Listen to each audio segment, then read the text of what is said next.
Hello, everybody. Welcome to another episode of the best podcast on the face of the earth.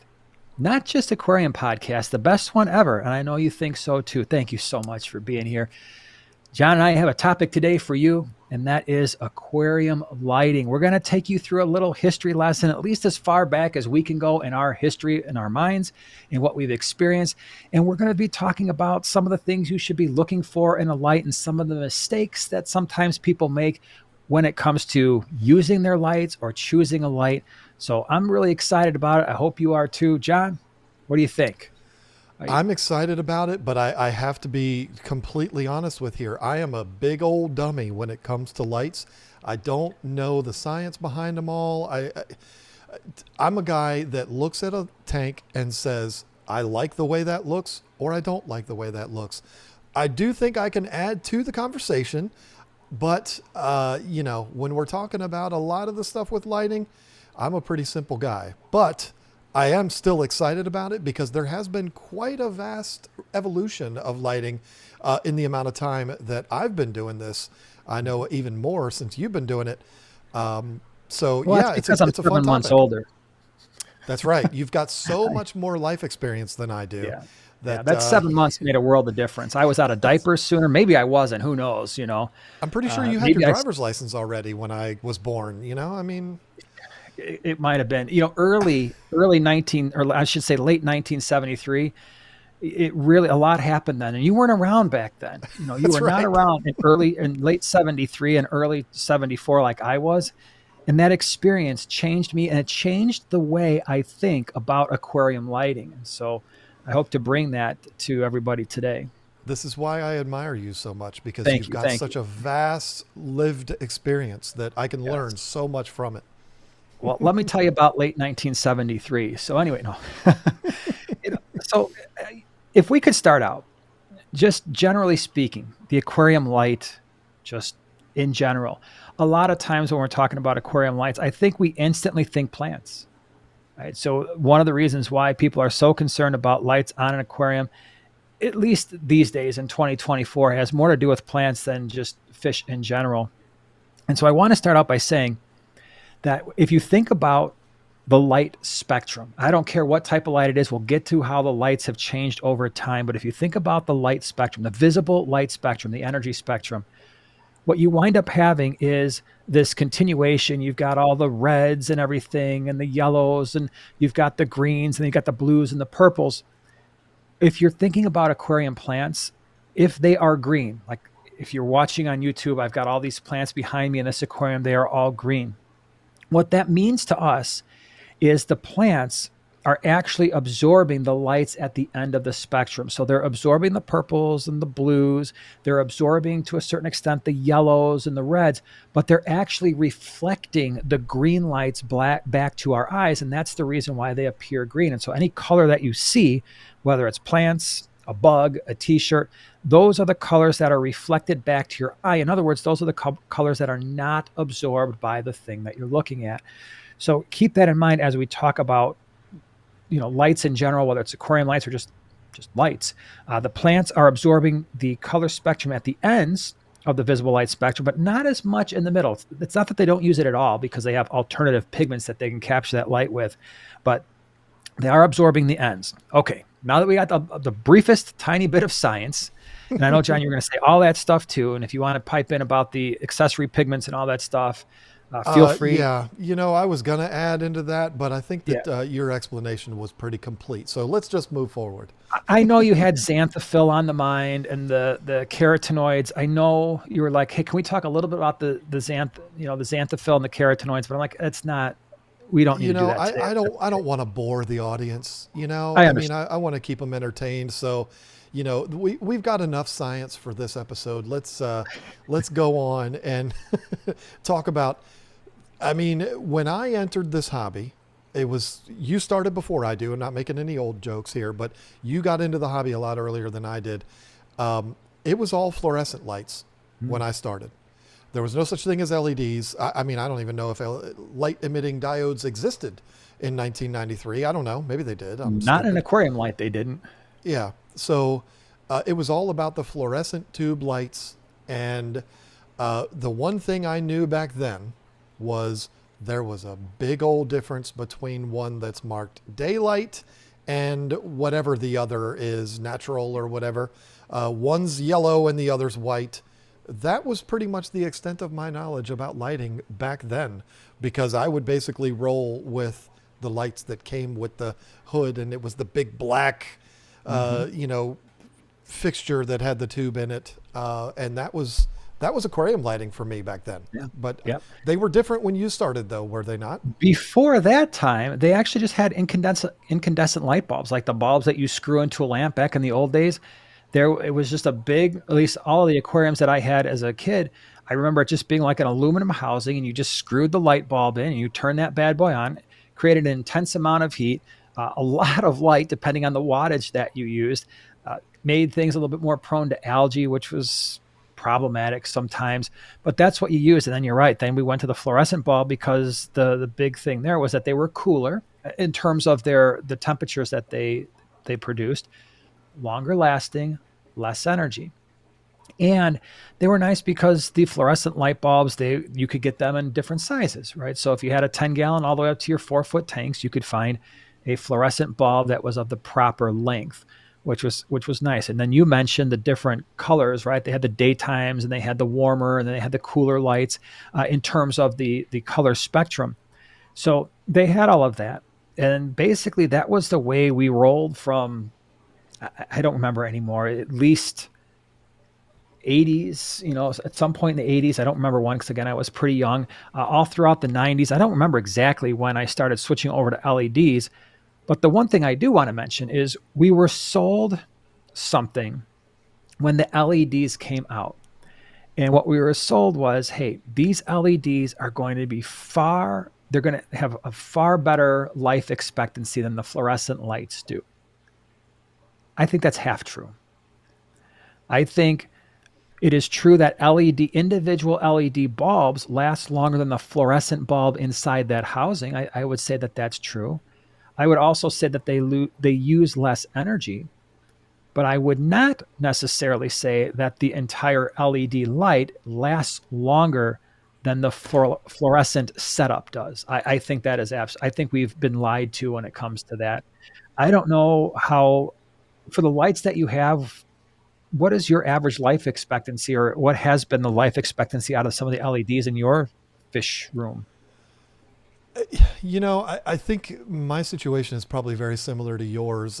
We're very blessed in that we have relationships with a lot of manufacturers, and a lot of times I'm replacing lights before I need to Mhm. because they're available. There Yeah. they are. And so I really can't even tell you. I can tell you that I own right now lights that I also owned 15 years ago that I could plug in right now and they still work.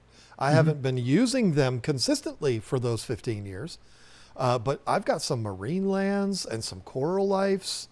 Um, and I didn't misspeak there. It's a brand, Coral Life, and it's Coral Lifes. I'm not going to pronounce it Coral Lives because I don't think that would be the right way to do it. But and that's actually one that's typically for reef tanks. Mhm. But I use it, and they're some of my favorite lights I've ever used. I had them on this tank for the longest time, which I'm pointing to my 360 that's behind me. Yeah. Uh, so it's difficult for me to say. I honestly don't remember the last time a light that I was using just broke. Like Now, I think I've. Go ahead. when you mention those, that especially that Coral Life, is that a fluorescent bulb or is that LED? No, everything I have right now is LEDs. Okay. Uh, I don't think I've had a fluorescent light.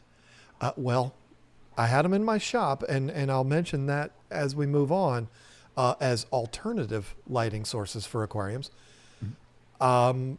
I mean, since like probably 2010, Yeah. I don't think I've had a light on any of my aquariums that's not an LED. So it's funny because I still have a couple of aquarium lights that I'm still using that are fluorescent bulbs, and they've just lasted forever. I'm like, they're still going, so I'm just going to leave them there. I have, especially when I reconfigured the fish, that half of the fish room into the gallery, I am literally sitting on, I don't know, well, probably 30 LED lights just sitting there in case anything ever goes bad. I'll be able to replace them. But what I meant by that statement is we were told that these LED lights have a bazillion hours. They're going to last a lifetime. You're never going to have to worry about them. I just haven't found that to be true, at least with the lights that are of a lower price point. And I guess, again, you mentioned this in a podcast earlier. You get what you pay for when it comes to aquarium equipment, something that we're going to talk more about as we discuss these lights. But some of the lower end lights, I'm only getting 3 or 4 years out of them before they're flickering or before they noticeably dim, or all of a sudden you're looking at them like, what is going on? Why does that tank look horrible? And all of a sudden you realize, okay, the white LEDs are working, but all the blues and reds are gone, or half the blues are gone. And I've only got like 3 little tiny LED red ones that are still firing away. So I wouldn't necessarily say that it's been true, at least in my experience for our fish room, that the LEDs are lasting exponentially longer than the fluorescents. Yes, the fluorescents would go bad, they would dim, but then you would just replace the bulb or that Right. little fuse. Remember that little fuse you have to kind of Oh plug yeah, in and turn. So of you might have course. to replace one of those things, but in terms of replacing the entire light, well, I wasn't doing that. And so over the Yeah. course of maybe 5 or 10 years, I actually think outside of the energy cost, which is definitely something to consider, the LEDs, because you're replacing the light when it breaks, not just the bulb, I don't know if they've saved me a lot of money in terms of initial purchase price. So, uh, I mean, and I I, can't argue with that because again, like when I started, it was the fluorescence, and like you said, if it goes out, you go and you buy a new bulb, and it costed at the time it was like $8 to go get a yeah, bulb, and you're good to go for another couple of years. It was no different than your light bulbs in your ceiling lights at home and stuff like that. I looked at it the same way. Whereas now, if one LED goes out, you probably don't even really notice it. But no, if they start going out a couple of rows or something like that, or multiple LEDs blow out, you're not replacing just those little LEDs. It wouldn't be worth the cost to yeah, do that. You're just yeah, going to throw away the whole thing and start over. So, yeah, I mean, there is a big difference there. I do think you're entering a different world when you talk about LEDs and what they're capable of, which the yes, old ones were not. But hmm as far as longevity and stuff like that goes, I don't know. I don't think it's even close. I mean, I think that cost of ownership of a fluorescent long term probably would be cheaper because you'd be replacing bulbs, not the entire fixture. minus the energy costs, right? Minus the cost to actually run the light. Sure. And you're absolutely right. We're going to get to that as we go through the different options, and that is you can do things with LEDs. You can achieve a look in an aquarium that there is absolutely no way you can do that with a fluorescent bulb. In some ways, I think of the fluorescent bulb and the incandescent light bulb, they're one dimensional. You turn them on, they had a certain look. Hopefully you like that look. Hopefully you picked the right, whether you like the cooler lights or the warmer lights. So you dialed that in. You're like, okay, this is what I got until it starts to dim, and then I'm gonna have to replace it. But with the LEDs, for the nicer ones, you can make a lot of adjustments. Now you can't necessarily do that with some of the less expensive ones. Now, less expensive doesn't always mean like cheap or undesirable, right? And I want to say that from the start, but we do have different price points, I think, when it comes to lights. I mean, do you have any in the what I would call the lower price point lights that you particularly like? I am a big fan, so much of a fan, in fact, that I sell them on my website. I'm a fan of the Higers. I have been since I used them for the first time. I believe you also reviewed them fondly, which impacted my view of them because I value your opinion. Um, when it comes to, it's hard to describe them because, like you said, they're inexpensive, but to call them low end, I think there's a lot more lights that are much more low end than these are. I think they're kind of that middle of the road.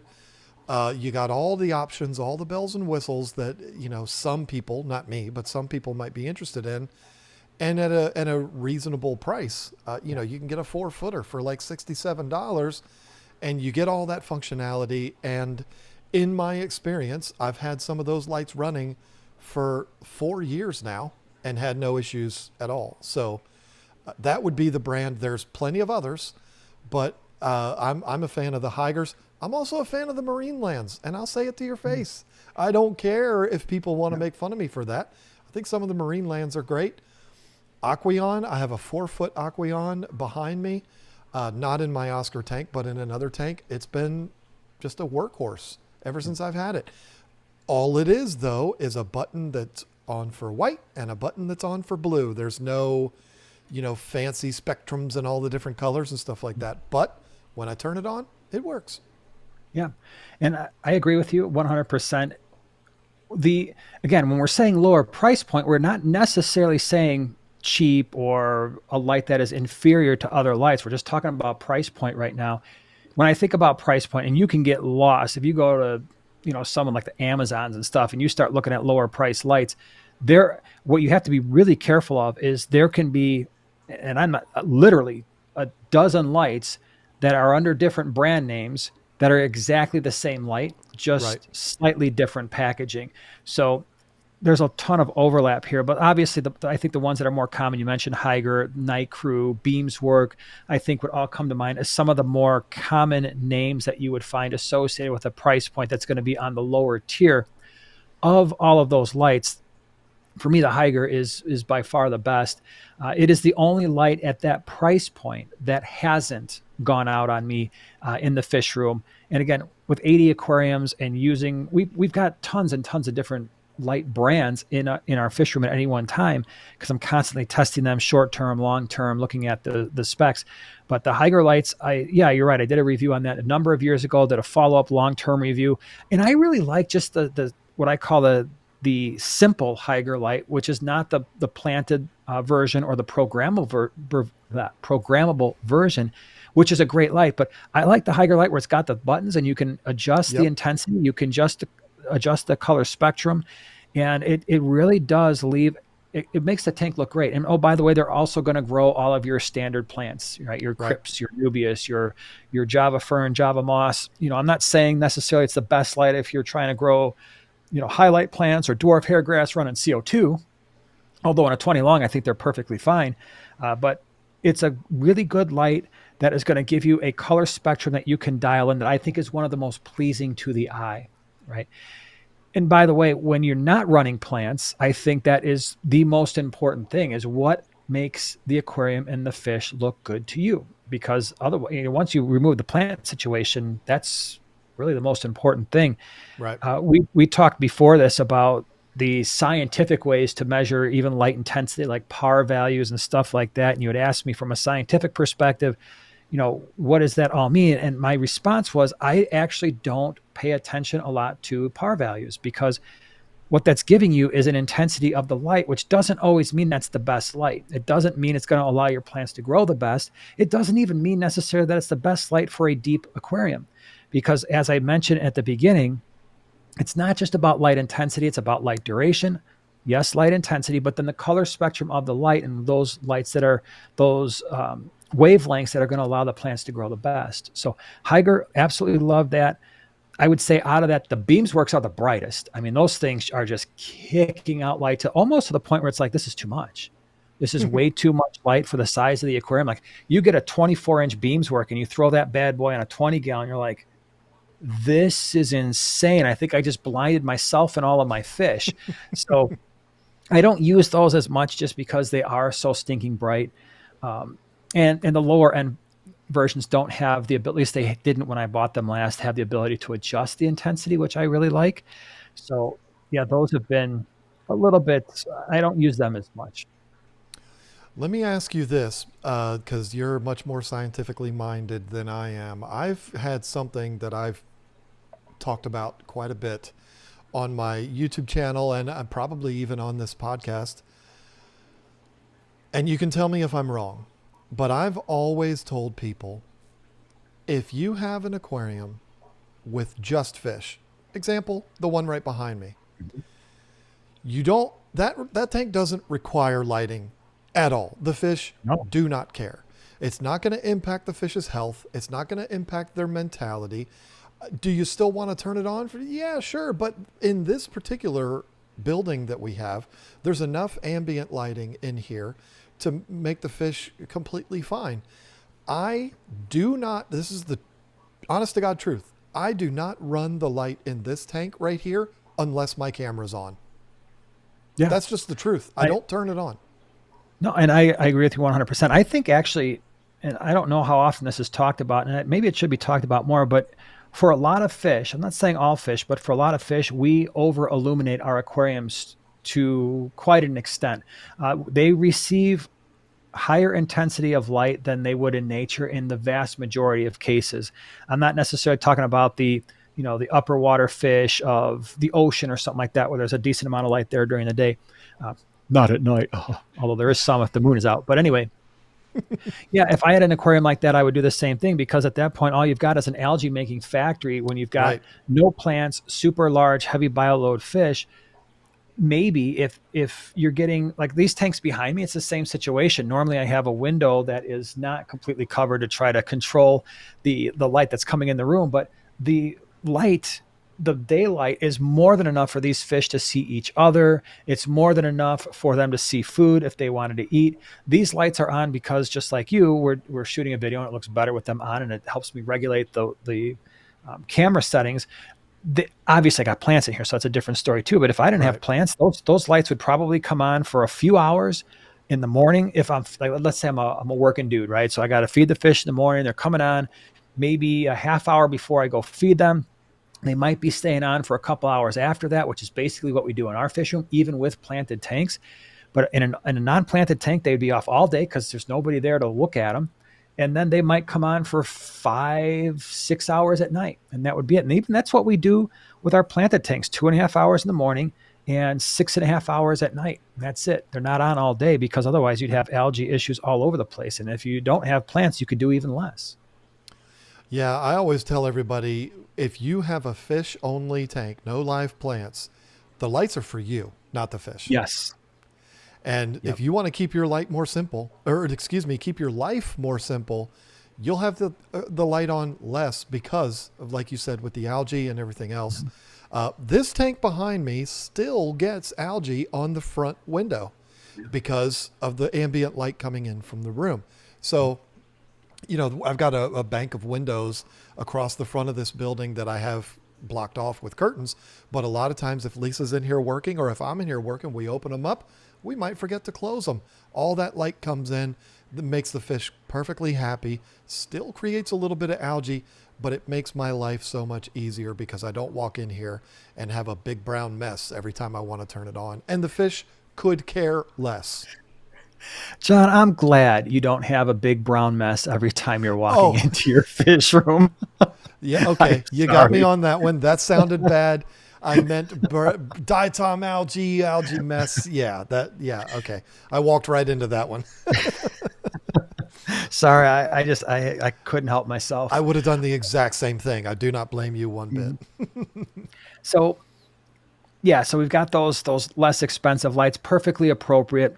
Any one of the ones we had mentioned are appropriate. Again, the Hygger lights to me are, if you want a nice looking light that's really going to bring out the colors of your fish, that just happens to be my personal favorite at that price point. You can certainly spend more, right? I mean, you can get up to those what I call the moderately priced lights. I think that's probably like your Phoenix Stingray 2s. And now I got the Phoenix Stingray 3 is out. The Fluval Aqua Sky, I think, would probably be flirting in that. More expensive than the ones we've talked about. And in terms of features, though, I don't necessarily know feature wise if they're really giving you extensively more features, right? Because the Hygger we've already discussed, you can adjust the intensity to a certain extent. You can adjust the color spectrum. I suppose on the Phoenix, what you're getting there at that added cost is certainly the housing of those lights is a little bit more robust. There is a little bit more adjustability, but other than that, I mean, certainly the Phoenix Stingrays are very, very bright, right? So they're very similar to like those beams work, only with a better color spectrum. So you're going to get more brightness out of those potentially, but you are going to pay a little bit more. And with lights, we're not talking about hang on back filters. Like we've talked about hang on back filters, and there's not a huge price difference, right? It's like you've got the Aqua Clear 110, you've got the Seachem Tidal 110, you've got the Marineland Pro 375 or Emperor 450, and they're all within like $10 of each other, but they're Right. all doing the same job and all for the same aquarium.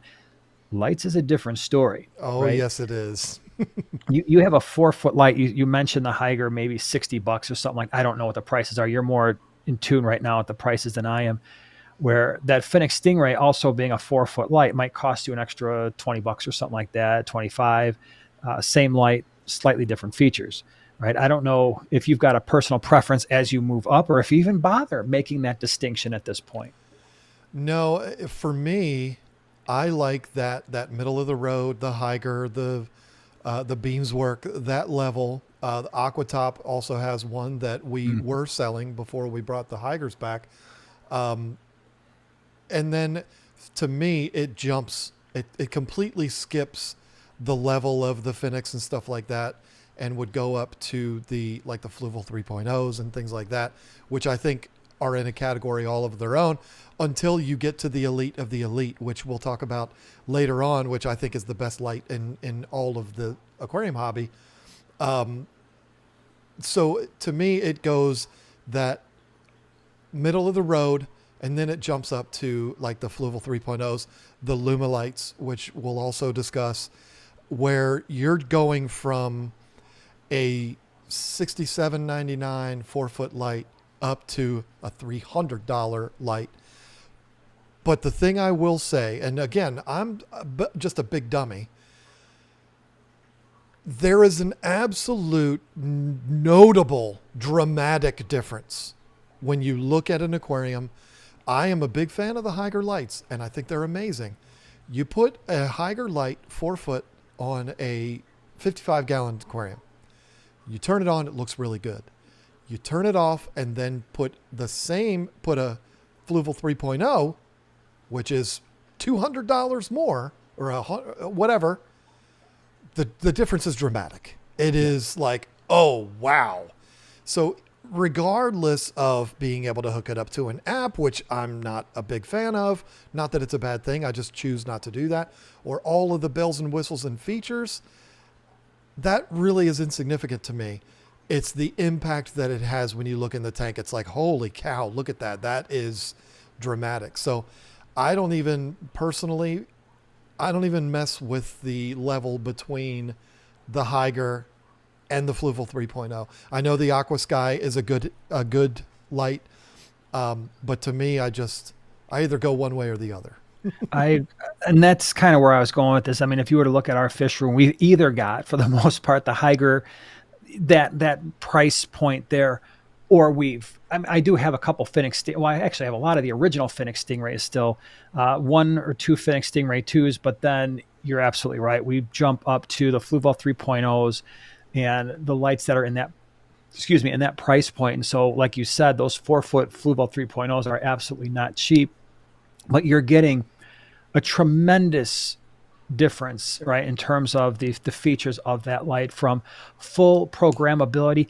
I was like you for a long time, where I really didn't like the direction that companies were going with the apps, until I started building out the gallery, and we'll talk about those lights in a little while. But in the Fluval 3.0s have that app adjustability as well, where you can adjust the intensity, you can adjust the color spectrum, you can build in a schedule, and you can do that with all the lights using their app. And once you have that dialed in, it is fantastic. I mean, unlike if you've just got a timer, right? So if you've just got them on an external timer and they just, boom, they click on, and fish are like, holy cow, it was dark, now it's totally bright. And all of a sudden they're like, hey, everything's great, swimming around, this daytime is great, boom, it's gone, right? Right. So that can be a little bit jarring. I mean, if you were sleeping one evening, or every time you woke up in the morning, it was because someone was shining a bright light in your face, and you don't have eyelids, because most fish don't have the ability really to do that. So it's not like they're blinking like, oh, hold on, man, give me a chance.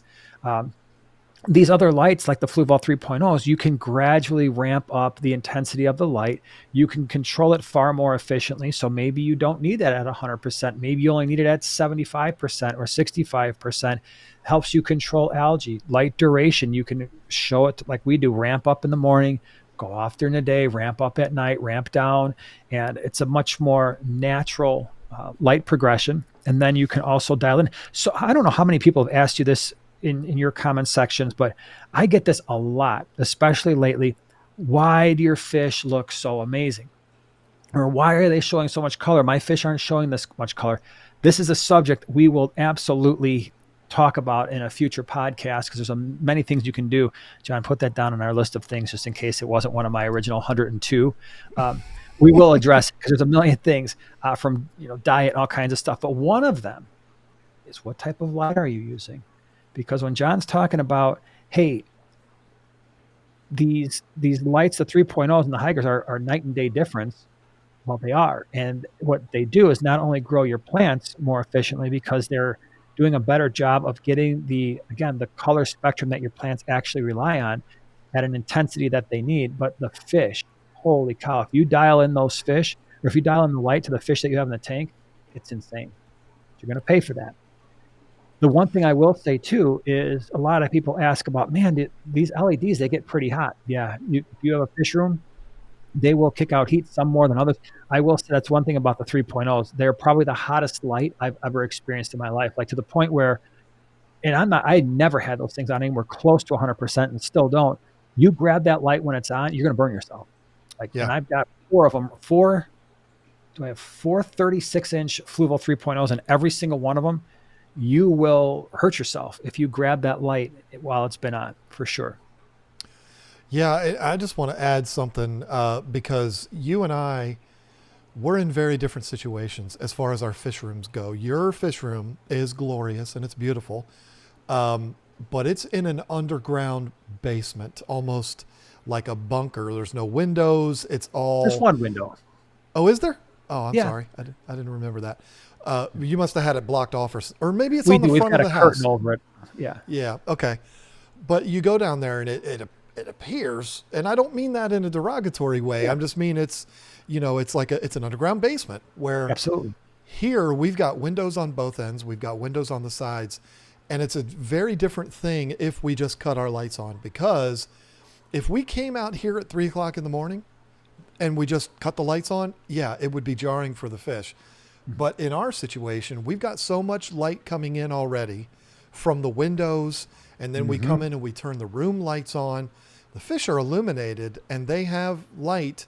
They don't have that going from pitch black dark to immediate, instant, intense lighting. Excellent point. That is a wonderful point. Yeah.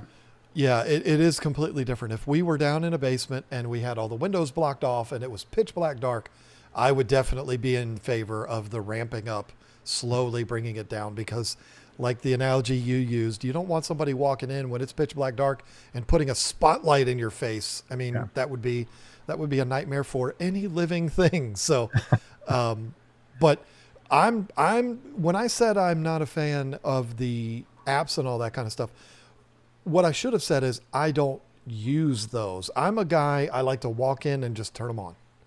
Right. I do prefer having like a power strip where you turn it on and 8 tanks come on at one time.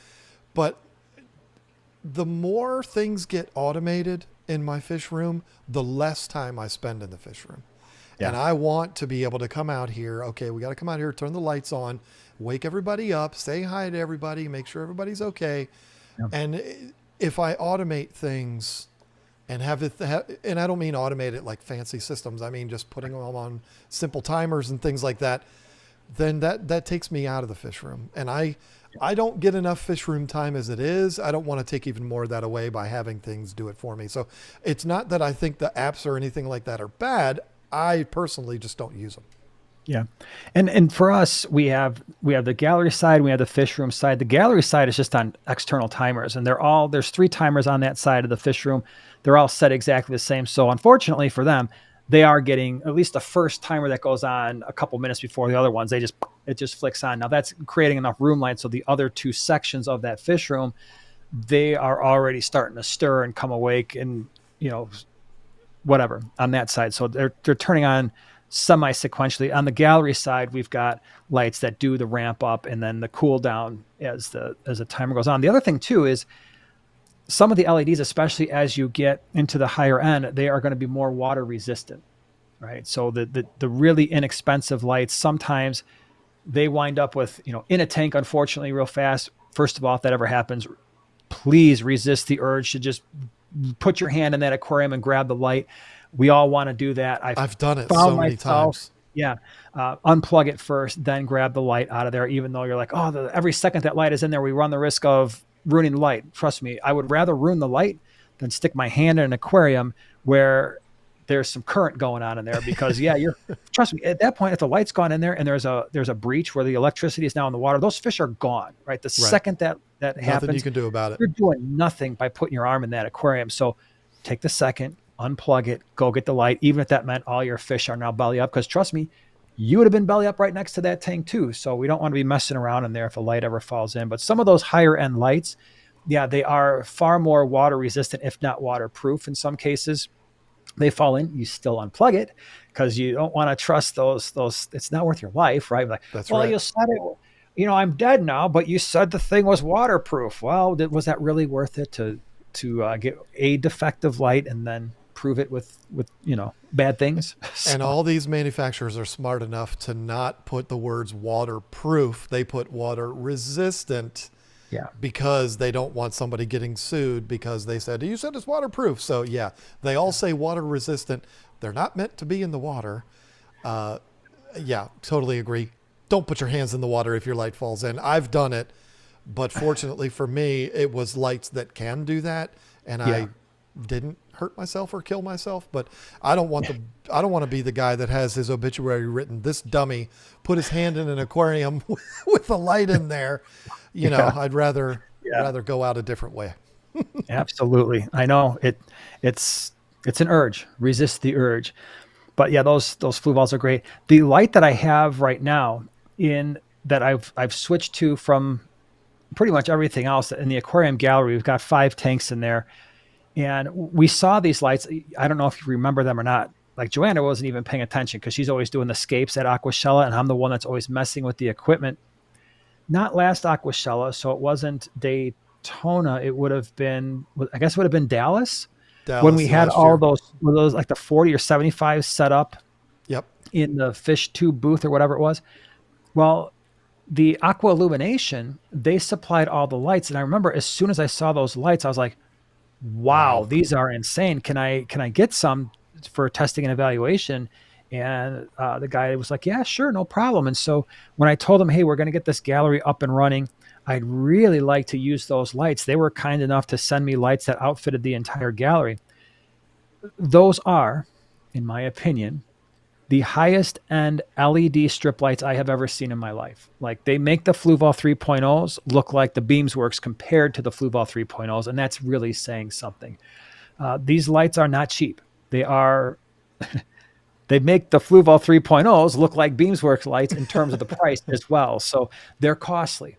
But if you are somebody, in my opinion, who's looking for the pinnacle, and I mean the absolute pinnacle of LED lighting, these are worth considering, right? So these aqua illumination lights, they have full, I mean, in terms of, what you're getting for a light that's extremely expensive, full programmability, your color spectrum, time, full intensity control, the ramp up, the ramp down. The app is probably one of the easiest apps I've ever used. So I've got 5 different aquariums and they're all on there.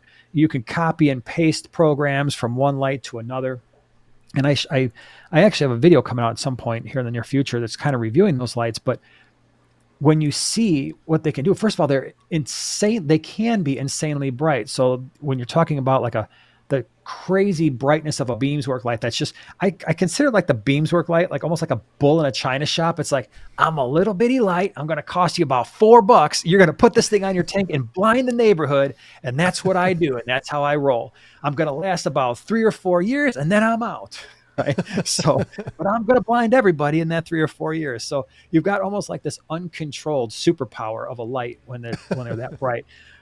The nice thing about the aqua illumination or AI blade is you get what could be really intense light, but fully controllable light spectrum. And so you have all this brightness under control. And these lights right now, fully planted tanks, I'm running them at about, so you can actually control the intensity of each type of light. So the blues, the reds, the cool whites. The highest I have it, I think I have it like settings of like 42% for one, 19% for another, and 30% for another. And it is still a very luminous aquarium. So it's very illuminated, and the plants are loving it. But mostly Anubias, Java fern, vals, crypts, that kind of thing. But no doubt, I mean, there isn't a plant on this earth that wouldn't receive enough light from that particular light. It's crazy.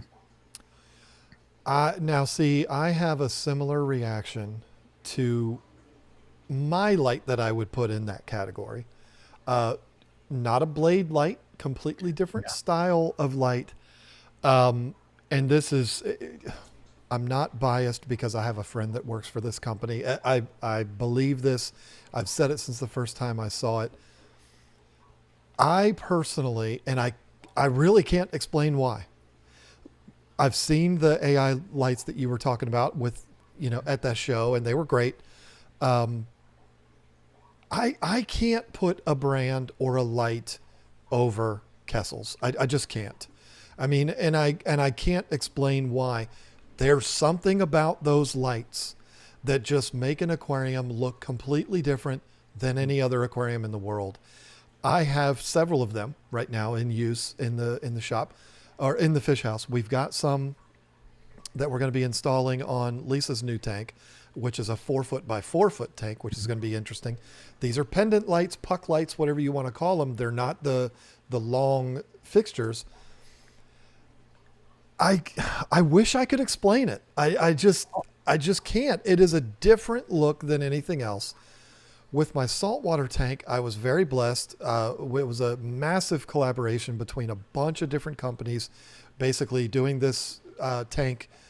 I don't want to say in tribute to Jake Adams, but as part of a collaboration that Jake Adams and I were supposed to be doing, continuing our attempts to try to break down the bridge or the walls between freshwater and saltwater. A bunch of companies came together to work with me on this tank, and Kessel was one of them. And they sent the Kessel lights for this tank.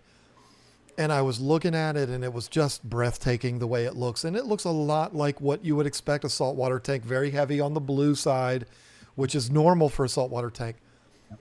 But I was looking at it one day. Sean Hale from Fritz set them up for me, and he dialed them in and did all of that kind of stuff. And one of these days I was like, I wonder what they're set at. It's super bright. They look amazing. They look so good. They were set at 15%. Yeah. And Yep. I was afraid to turn them up. Like I turned them up to 20. It completely changed the look of the tank. Uh-huh. Like I really can't explain it. I've had their tuna sun lights, which are for the freshwater side, Mhm. which you don't hear about all that often because Kessel is really known for the reef community. Um, it's just a different world. Now, you're going to pay a king's ransom for these lights, and Kessel's not even going to tell you any different. They're going to tell you, look, our lights are expensive, but the difference that you get is dramatic, is the only word that I can use. You got to be ready, though, for the shock that is the price tag on it. I mean, for Lisa's tank, it was like $1,500 worth of lights, and that's three Yep. lights.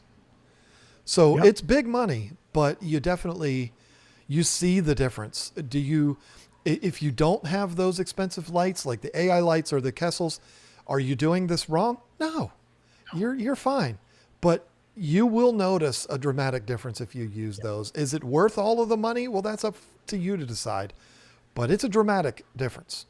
Yeah, I've got the Kessels. I have two of them right now on a 75-gallon. In fact, it was a video that I just put out with the goldfish tank, and I used the old Kessels that I had on the previous 75. And yeah, just the two of those with the gooseneck, and that's without any programmability. It's just the two lights plus the gooseneck attachments to attach the lights. I want to say it was $800 for us to light up illuminate a 75-gallon. So again, these are lights where am I getting the shimmering effect? 100%. Oh, Am I yes. getting the ability to adjust intensity and the color spectrum? Absolutely.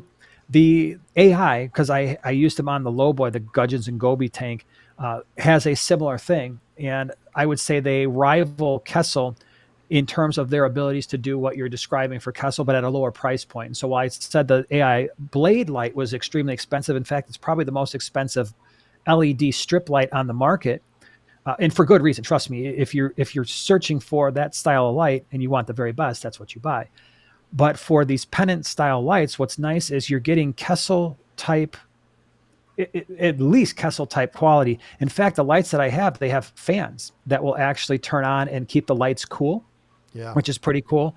And then the fully 100% programmable, probably the most programmable light that I have used, even more so than the Fluval 3.0s, the AI Blade strip LED strip lights.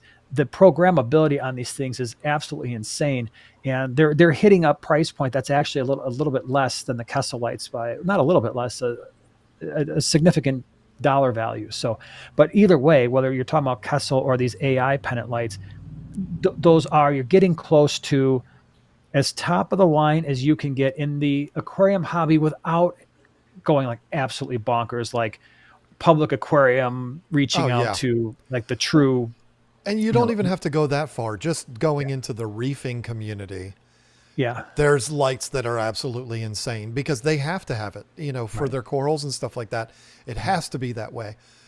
But on the freshwater side, yeah, I mean, you're talking about the elite of the elite when you go to that level, and you're going to pay for it. But it's the equivalent in the automotive world of getting a Bentley. I mean, hmm, if you are somebody that is like, I don't care about the price tag, I want it to be absolutely the best of the best, that's yeah, where you're going to go. And yep, it's just, it is what it is. And you don't have to go that way. But if you do, you're going to notice a dramatic difference. And speaking hmm, of dramatic differences, something that you and I experienced together, uh, also Dallas Aquashella, but the year before, we were taken by my good friend Tulio. I believe his last name is pronounced Delacroix, but I'm not 100% sure. I've asked him and he clarified, and I just don't remember. He is the owner of a company that manufactures those super high-end reef lights called Reef Bright. They introduced a freshwater light, which they call the Lumilight, which is on this tank behind me. If you're watching this on YouTube, you see it, and you're probably like, I don't see it a big deal. It's because you can't see it on on camera. It doesn't show on camera. But yeah, I don't know if it impacted you the way it did me. When Tulio took us to that demo tank that they had with the Luminite on it, my instantaneous reaction was, I've never seen anything like that in my life. The just what it did was a completely different look than anything I'd ever seen on an aquarium in my life. The good thing is the Lumilights are more at that price point of like the Fluval 3.0s. They're hmm, not expensive like the Kessels and the AIs and stuff like that. They're, in the $300 range for a 4-footer. But the look that you get in that aquarium it's so worth that money. We actually used to sell them on our website. We have very few left. The only reason we don't sell them anymore, or we're not continuing to bring them in, is because we don't have that high end client base. yeah, You know, we cater as much as we can to new fish keepers and stuff like that, and they're just not looking for a $300 light. yeah, So that's why we don't have it. We have the Higers in, and that does great for our customer base. hmm, But the fact that I'm not carrying them anymore it has no bearing on how I feel about the product. I still stand behind the product. I think it's amazing, and I don't think you're going to get the look you get from Lumilights from any other light. And that to me, whether it's the look that you get from the Kessels or the Lumilights, when you look at a tank and you go, oh, that makes whatever the price is of that light worth it. yeah, That's my opinion. yeah, yeah. Well, yeah, and it just depends on what your goals are, right? And again, you have so many more options if you're not keeping live plants. If you're a fish only fish keeper and you're not worried about live plants, or even if your plants are low light plants, you've got tons of options there. And these higher end lights that we're talking about could still, like John said, they're going to make your tank look insane, but there's always a cost analysis, right? There's a return on investment. What am I really getting for that extra money? For some of you, it's like, okay, yeah, these lights are something I want to look into. I want to look into the Kessels and the aqua illumination slash, AI blades, or the pennant lights that they have, or even the Fluval 3.0s. Or you've got these lights that are going to illuminate your tank that are going to look pretty decent. I mean, for me personally, and I'll ask you the same question. if I'm recommending lights, right? Light brands. And again, I'm not sponsored by any of these lights. I know, John, you sell some of them on there, but it's not like somebody's paying us a whole bunch of money to say, oh, I like this light.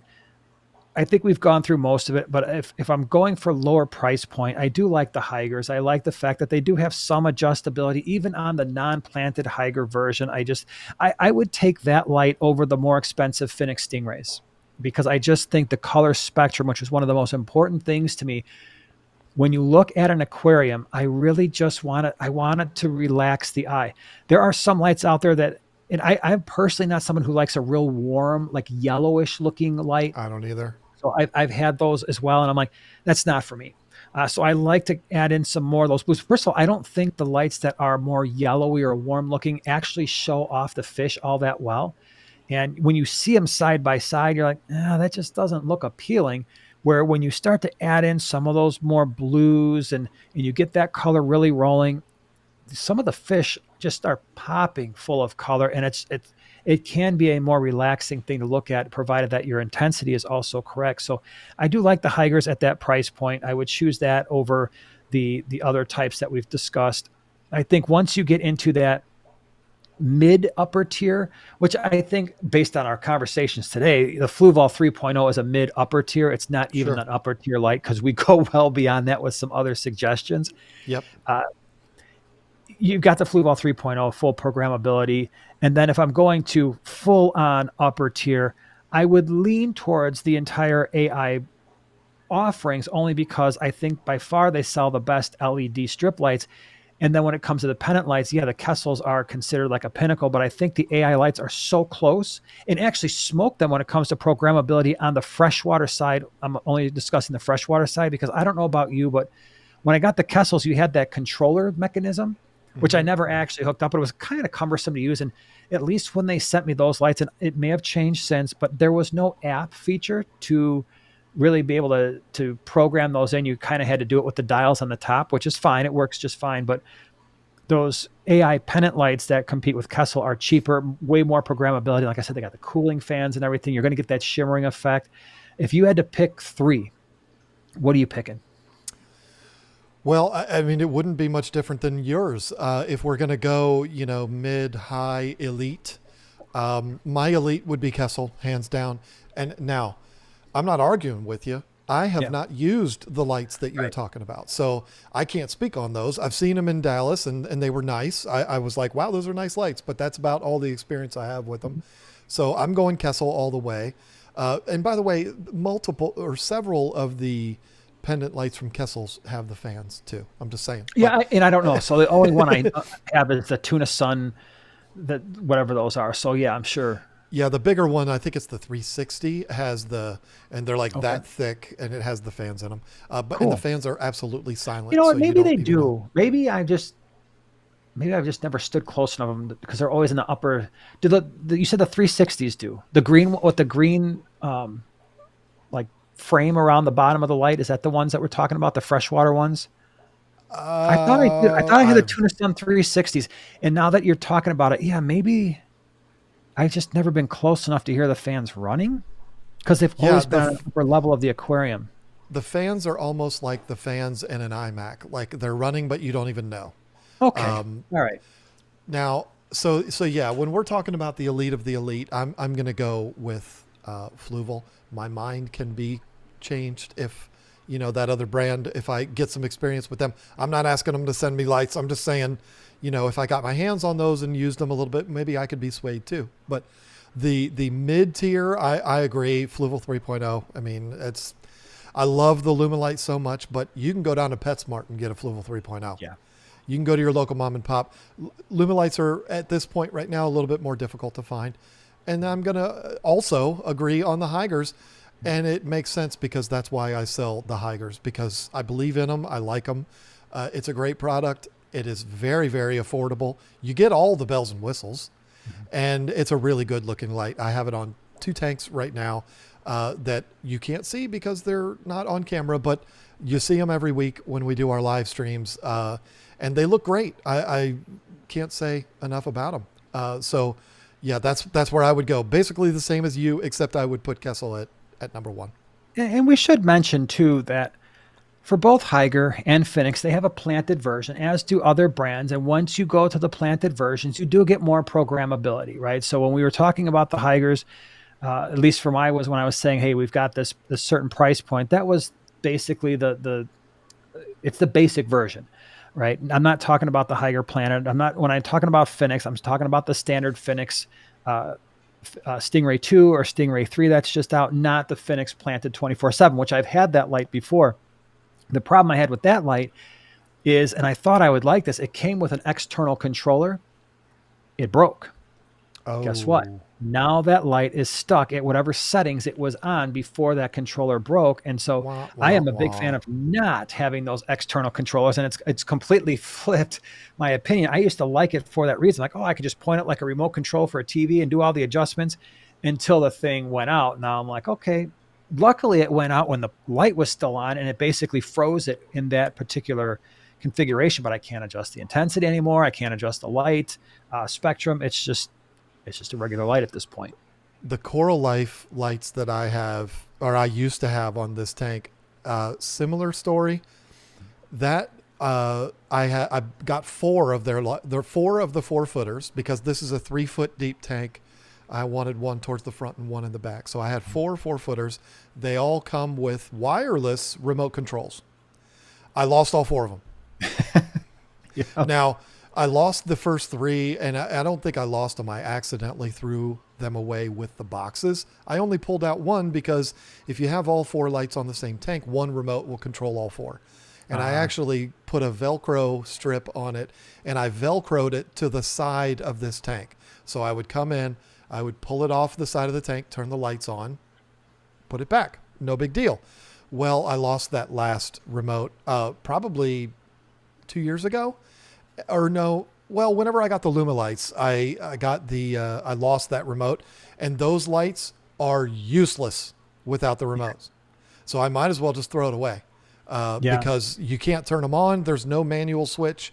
There's no plug them in and you get what you get. There's nothing if you don't have the remotes. So I want to say something real quick that I meant to say before, because you're probably going to start wrapping this up, and I want to make sure that we don't wrap this up before I say this, which I think I'm not conceited or anything, but I think it's going to be the most important statement that gets said in this podcast. And that is to quote my wife. My wife is brilliant. She's beautiful and she's very smart. We get asked a lot, as I'm sure you do too, what is the best light that I can get? Is it the Bentley Kessel lights? Is it the cheapo lights? Is it the ones that I can pick up for $0.50? What is the best one that I should get? Lisa's response is not the typical salesperson response. Well, we sell the Higers, therefore you should buy the Higers. Lisa's response is very simple. She says, the best light is the best light you can afford. Right. Do you have to go and spend hundreds and hundreds of dollars on a light to grow your Anubias and your Bacopa and Rotala? No. Are there certain plants that do require intense lights? Yeah, stay away from those plants. Yeah, it makes your life a lot more simple. That's great advice. And one last thing when it comes to these lights too is as you move up in price point, usually what happens is you also get the added advantage of the power supply for that light being detachable from the LED strip or the pennant light. And that's a big deal because a lot of times when these lights break or they're no longer functioning, often it's the power supply that goes bad and not the actual light. So when you are spending more money on a Fluval 3.0 or some of these AI lights or the Kessels, you can replace that power supply. And you can do it with some of the cheaper lights too. I just don't know how easy it is to find just the power supply. Sometimes it's just cheaper to replace the whole light. But with those more expensive lights, almost always you're able to replace that power supply as opposed to trying to replace the whole thing. It saves a lot of money. So, but you're absolutely right. I think that's an important point to end with. And that is, and probably something we should have started with, and that is you buy the light that you are comfortable with in terms of what you can afford, because in the end there's no point in stressing about these high-end lights if you don't need them. If you're not growing those plants, then grow, like John said, grow the Anubias, grow the Crips, use a lower intensity light and be happy with it, because it will be perfectly fine. And if you are someone who's not growing plants, the biggest thing to remember is the light is for you. So buy whatever you can afford that looks good to you. Your fish do not care. They are not going to be mad at you if there's not a certain amount of red in the tint of your lighting. They're not going to care.